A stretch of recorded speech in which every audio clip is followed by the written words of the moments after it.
Très souvent au début, on voit les choses d'un extrême à l'autre. On se dit, peu de matériel de qualité égale peu de travail de qualité. Et beaucoup de matériel de qualité égale beaucoup de qualité dans le travail. Eh bien c'est rarement le cas, et très souvent la réponse se trouve entre les deux. Et c'est normal, il faut toujours un peu de temps pour se rendre compte qu'il faut un juste milieu, et que beaucoup de choses sont question d'équilibre. Si vous vous dites que vous serez meilleur le jour où vous aurez votre nouvelle caméra, eh bien vous vous trompez. Le problème ce n'est pas la caméra, le problème c'est vous.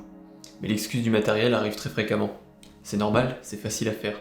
Il suffit d'acheter une meilleure caméra, et ça y est, je suis un pro. Si c'était si simple, tout le monde serait très bon. Or, ce n'est pas le cas. Il existe d'excellents réalisateurs solo avec du matériel simple et abordable, j'en ai vu, et il en existe aussi des médiocres avec du matériel dernier cri, j'en ai vu aussi. Ce qui prouve bien qu'il ne faut pas tout miser sur le matériel, mais plutôt sur vous et ce que vous en faites. Je le dis toujours et je le dirai encore, votre meilleure fonctionnalité, c'est votre cerveau. Alors trouvez le meilleur équilibre entre votre talent et le matériel qui suffit pour l'exprimer.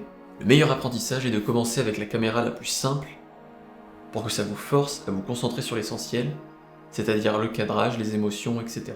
J'ai commencé à filmer avec un vieux portable, puis avec cette première version de DJI.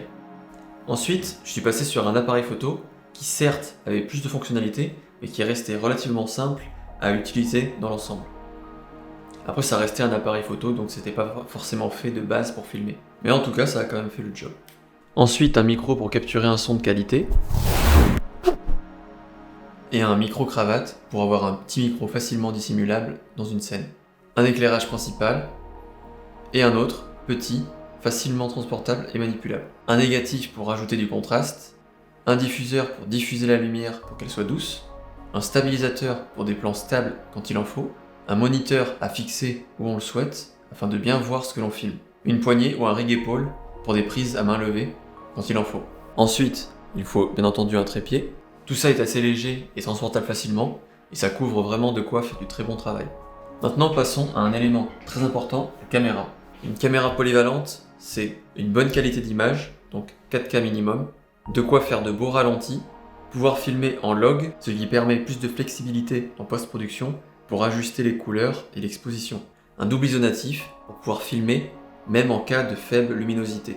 Ça permet d'éviter de s'encombrer avec d'autres lumières. Ajoutez-lui un objectif polyvalent. Pour ma part, j'ai un 24-70, ce qui me permet de couvrir les besoins que j'ai lors de tournage. Bien sûr, il vous faut de quoi faire votre montage. Prenez le bon compromis. Pour faire du montage en déplacement avec un MacBook ou un PC portable, c'est léger et facile à transporter. Puis un écran, moniteur, fixe sur votre bureau pour pouvoir avoir plus d'espace pour vos interfaces, ce qui est bien plus agréable.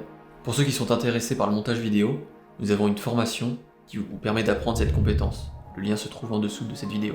Voilà, à déplacer, si j'ai besoin de tout, ça représente ça. Donc ça loge facilement dans le coffre d'une voiture, même en baissant les sièges. Donc maintenant, la conclusion de cette vidéo, ça sera posséder seulement le matériel nécessaire, celui que vous maîtrisez à la perfection.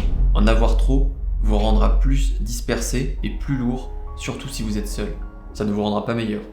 Connaissez vraiment vos besoins et faites les bons choix.